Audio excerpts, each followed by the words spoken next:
acknowledging your shortcomings in life. A lot of people talk about triple down on your strengths. Triple down on your strengths and don't worry about your shortcomings. That's a whole new thing I'm hearing right now. Maybe it's not new, but it's new to me because I'm not out there really listening to all this stuff. That's the quickest way to never grow. To never grow. If you sit there and have that mentality of triple down on what you're good at, you're never going to grow. You're always going to stay the same. Either you're getting better or you're getting worse. So one thing that helped me out a lot when I was growing up was people always ask me, how do you build mental toughness? Mental toughness, a lot of people have these classes out here. A class on mental toughness, positive thinking, visualization, all these different techniques. Mental toughness is a lifestyle. It's something that you live every single day of your life. When I was growing up, I was a lazy kid. I was a lazy kid. And everybody goes, how did you get to where you're at today?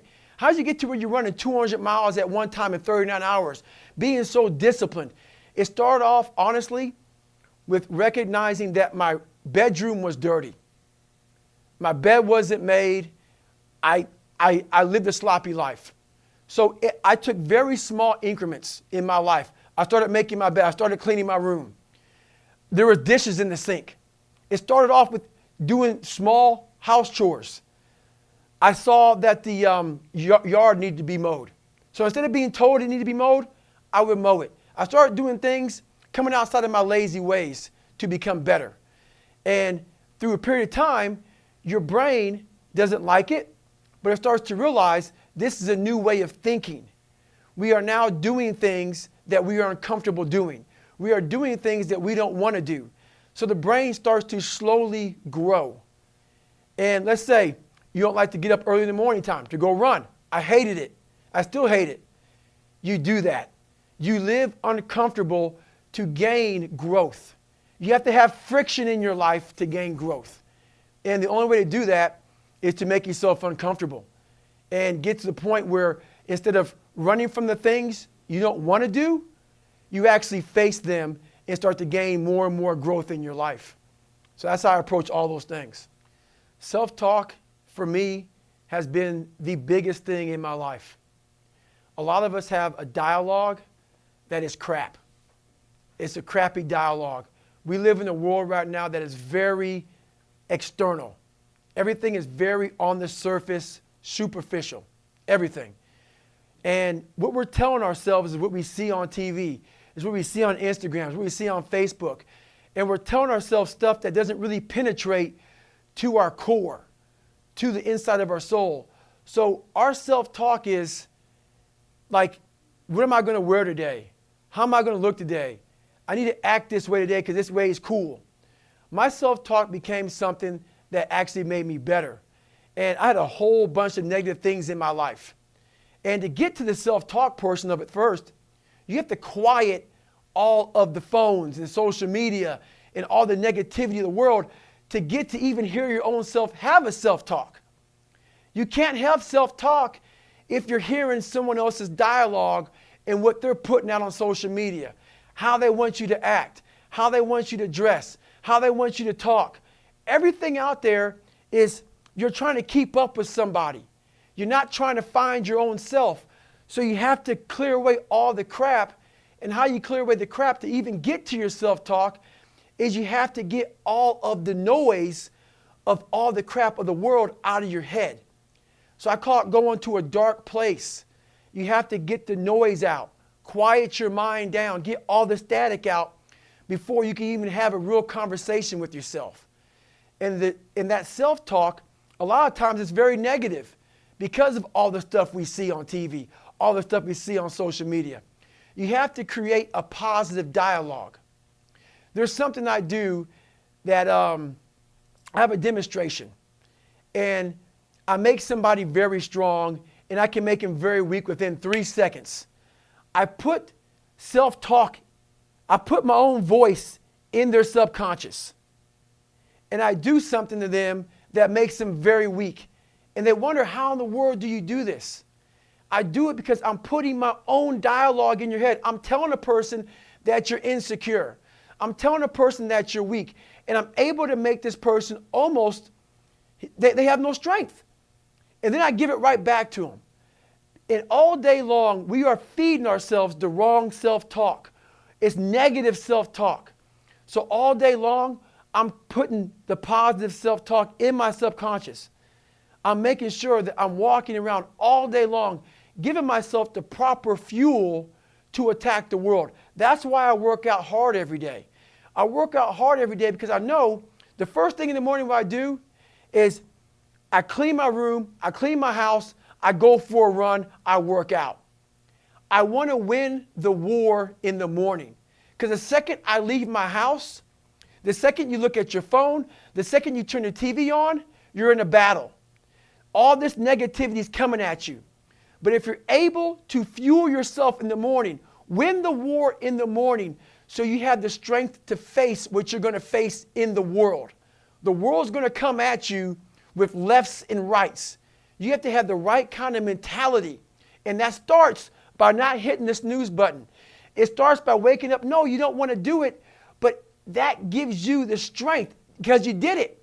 If you do it, if you do something you don't want to do every morning, you're already giving yourself the proper self-talk.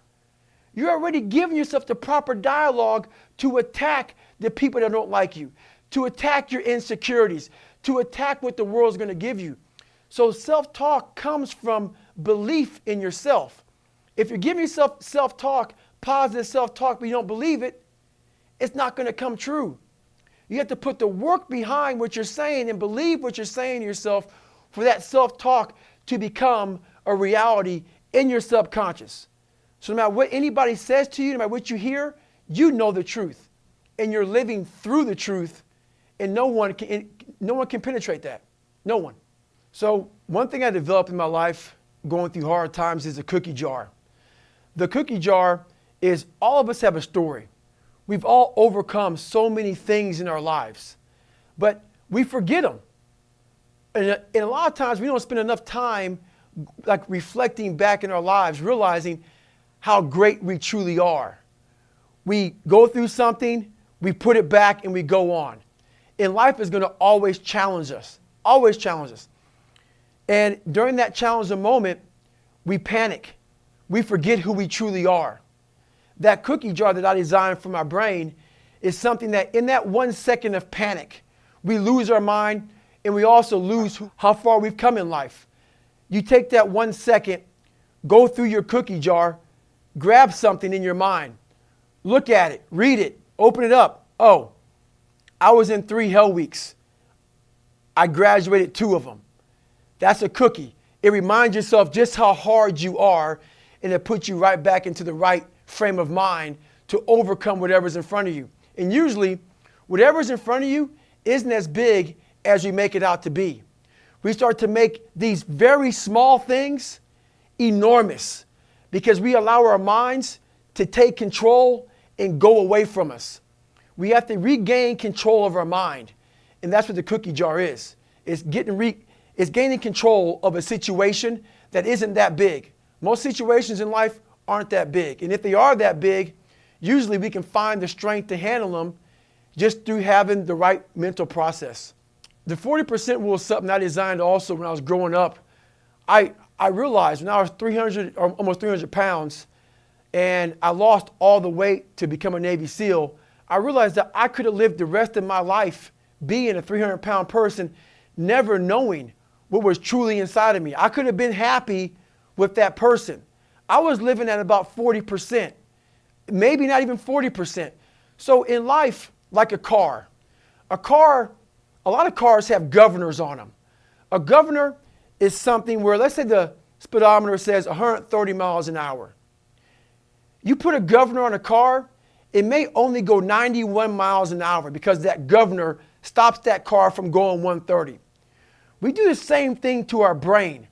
When our brain starts to go through suffering, when our brain starts to go through pain or starts to go through insecurities, when we start to feel uncomfortable with ourselves, our brain gives us a way out.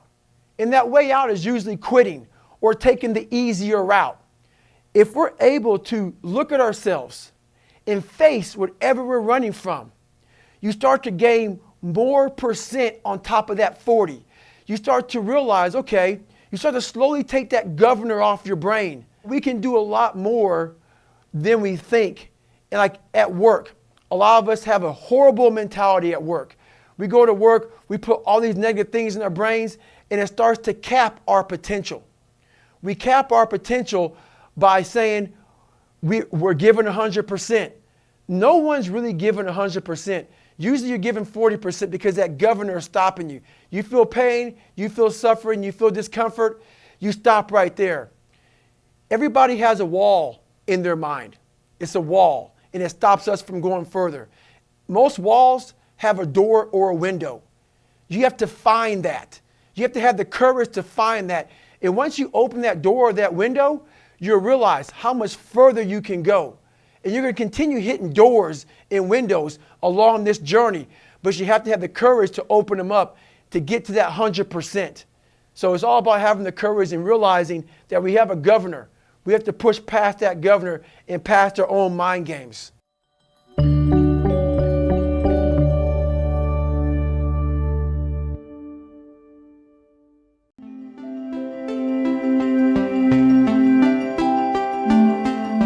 I'm a big believer in doing things that make you uncomfortable. So we live in a world that we want to be as comfortable as we can. And we wonder why we have no growth. We wonder why when the smallest thing in our life gets difficult, we wonder why we cower and we run away. Because we are kind of living our whole life is set up that way. Our whole life is set up in the path of least resistance. We don't want to suffer. We don't want to feel discomfort. So the whole time we're living our lives in a very comfortable area. There's no growth in that. So for me, I realized that.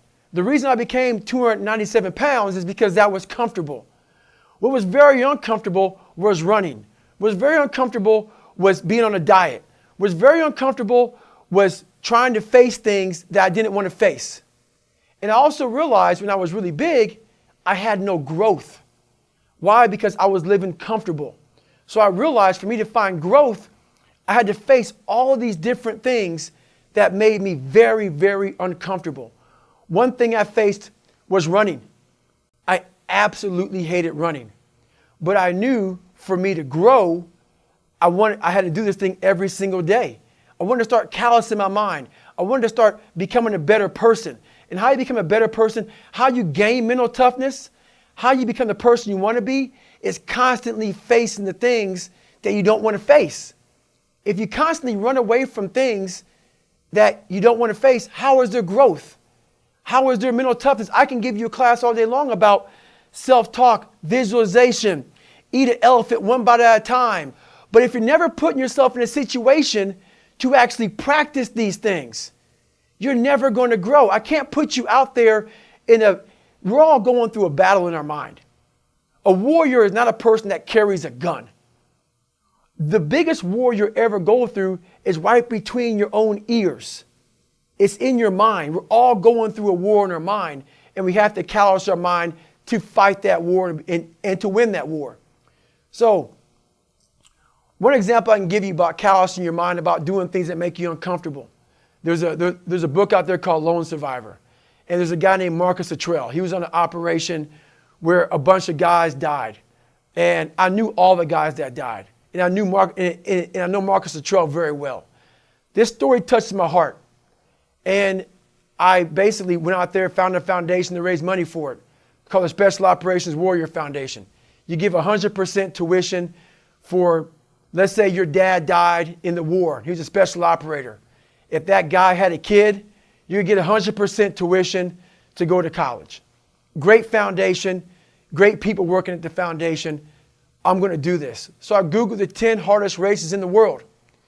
And at this time in my life, I was not a runner. I maybe ran 10 miles the whole year. I was into bodybuilding, I was into weight training, and that's what I did. So I Googled the 10 hardest races in the world, and what came up, number one, was this race called the Badwater 135. It's a 135-mile race through Death Valley in the summertime. So I wanted to get in this race. I thought it was actually a stage race. I thought it was a race where you ran like 20 miles, set up a camp, and then ran 20 miles the next day. I didn't know people ran 100 miles, 135 miles at one time.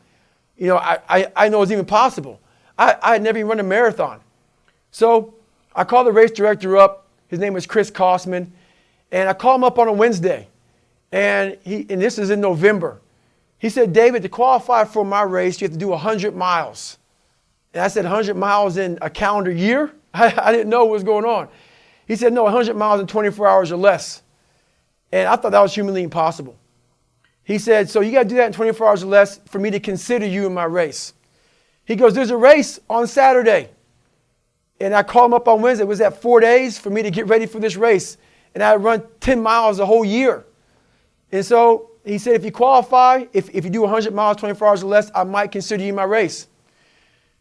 So 4 days later, I'm out there in San Diego.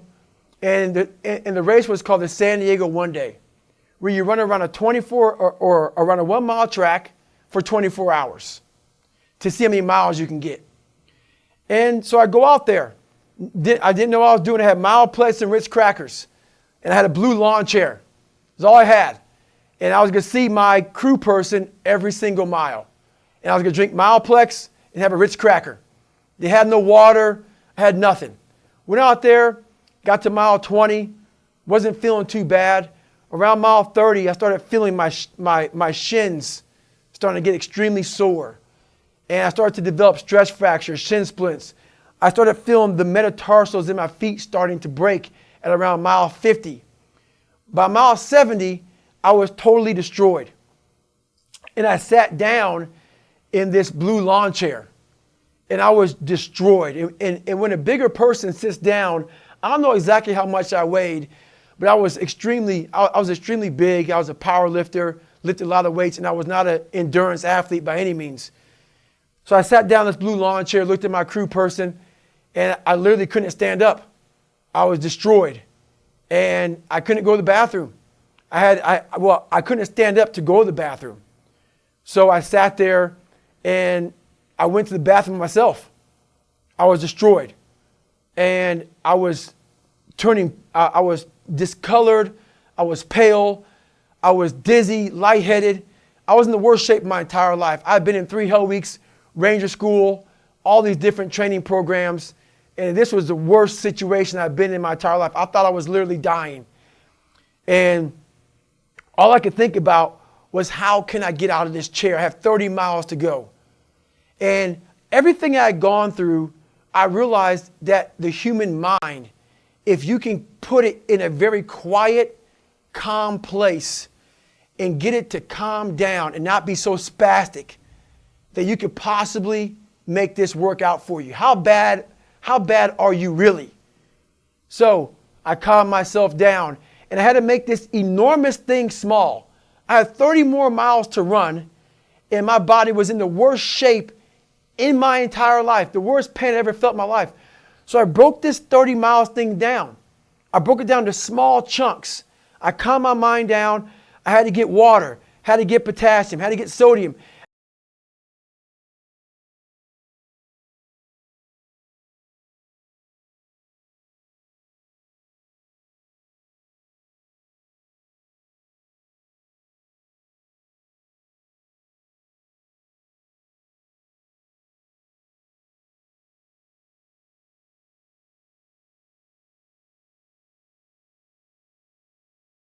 I had to stop being so dizzy because I had to be able to stand up. So my dizziness went away after about an hour. I was able to stand up now. And I was going around this track at like a 30-some minute mile. And I'll never get my crew person saying, hey, I got to mile 81. They said, you're not going to make the time. I had 24 hours and I was going so slow, taking so much time. This is when I realized that the human mind, once everything gets connected, once the mind knows you're not going to quit something, it's going to try to find more. It's going to try to give you more. Once it realizes you're not going to take the path of least resistance, you're going to stay here until it's done. My mind and my body and my spirit became one for the first time ever. For the first time ever, it became one. And I went to a level that I never thought was humanly possible for myself or anybody else. In that shape that I was in, I was able to run 19 miles. And I ran 19 miles, did 100 miles, actually did one more mile. I did 101 miles in 18 hours and 56 minutes. I'd overcome so many obstacles in my life, and this was the final crucible for me. And I got through it.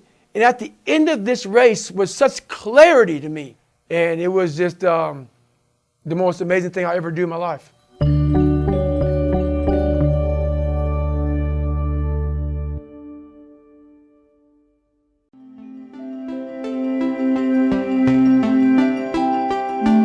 The first few weeks, you get your butt kicked in SEAL training. I got to Hell Week. Hell Week's 130 hours of continuous training. You might get 2 hours of sleep. In my first Hell Week early on, I got injured. I got rolled back to day one, week one. Started up again. I went through that complete Hell Week. After that Hell Week, or during that Hell Week, I actually broke my knee. So I got through Hell Week with a broken knee. And after that, I kept on running on it, kept on running, kept on doing things. I couldn't move it. So I got rolled back again and had to start back day one, week one again.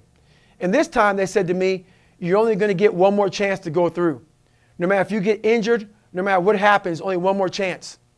So I had stress fractures, shin splints. I had several injuries, I had a broken rib, I had several injuries starting my third Hell Week.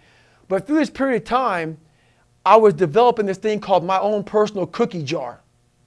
Things I went through in my life that I overcame, whether they be positive things, negative things, whatever it was, I was still here. I was overcoming them. And I used this cookie jar for me to get through my third and last time going through Navy SEAL training. So when things got hard for me, I was able to go in my mental cookie jar and remember, hey, I survived what my dad did to me. Hey, I survived what the kids at school did to me. Because what happens is, in Hell Week and in SEAL training, they want to make you panicked. They want to put you in a situation of stress. They want you to question your very motives of being in SEAL training. They want to question, why are you here? They want to put you in a dark spot that makes you question your own sanity. And they do that very well. And if you don't have the proper tools, you're going to quit. And in that 1 second, you make the worst decision of your life because you cannot calm yourself down. And in that 1 second, what happens is you start to think very negatively. Your mind will always choose the path of least resistance. We put so much stuff in our brain gets overloaded, so it wants to choose the path of least resistance. We have to train our minds to choose the path of most resistance. And so what I did was I realized through my whole life was that I would get spastic in that 1 second. I had nothing to control. I had no end result. I had no feeling of victory to kind of pull from in this 1 second. So I would quit things. I would give up. And the dialogue in my head in that 1 second would be very negative. I had to find why I wanted to be here. If you find out why you want to be somewhere, when you're in that situation of wanting to quit, what happens is the questions that come to you are the proper questions. How can I get through this? How can I make this work for me? If you don't have the proper purpose on why you're somewhere, the questions that come to your mind are, we shouldn't be here. This is dumb. The water's too cold. I can go home and have a good meal. I shouldn't be subjecting myself to this kind of torture. But when you find out in life why you want to be somewhere, the questions are more of, how can I get through this? Versus why am I here? How can I versus why? So my dialogue was proper. I had the cookie jar. I was able to go through and wake myself up, because even the hardest people in the world, they forget who they are when times get bad. That mental cookie jar is where you can go through and kind of remind yourself, okay, I went through 3 Hell Weeks. I was in 2 Hell Weeks. I got through them. I got through this. I got through that. So in those bad times, you remind yourself versus panicking and quitting. So I learned all these different kind of mind games, because that's all life is one big game. It's one big game. You have to learn and have control over your own thoughts. If you can't control your own thoughts and you have negative thoughts in there, you have to make a negative a positive to get through everything in life. And I started to learn how to do this. Versus making a negative, I made a negative a positive. I got through SEAL training. I got through that, went on to be even more than that. SEAL training wasn't enough. Navy SEALs weren't enough. I wanted to find more and more and more because I discovered another spot in my mind that I realized I could do anything I set my mind to. So I went on to go start, I started running. I started doing these different pull-up records. Started continuing to go further and further and further to see what the limits were. I realized people don't have limits. We put limits on ourselves. And that's what I created for myself.